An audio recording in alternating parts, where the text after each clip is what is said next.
We all know about how Gua Sha is a tool to help with wrinkles, but it's a good tool for so much more.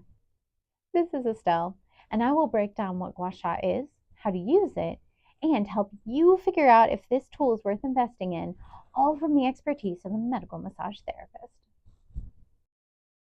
Hey Nova, what's up?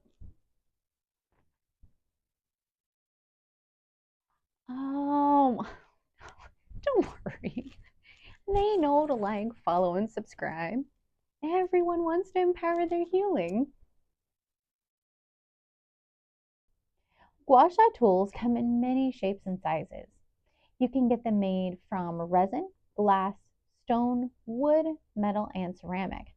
The resin, glass, and wood are the cheapest. The stone and metal and ceramic do cost more money, but they last longer.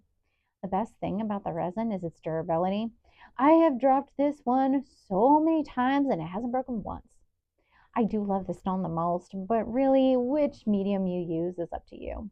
As you can see, there are many different kinds of shapes and sizes as well. The bigger tool like this is designed for use on areas like your leg. Tie-dye T-band, this is the shape you want. This tool is better for detail work. To use Gua Sha correctly, you can add a little lotion for comfort, just not too much. And you do this back and forth scraping motion away from the heart. The goal is to get your fascia's ground substance circulating again while gently helping to restructure the fascia. You keep doing this motion until you see some redness. That's the body way of telling you it's done. What I love about this is how gentle it is comparatively, making this a low-risk self-care tool.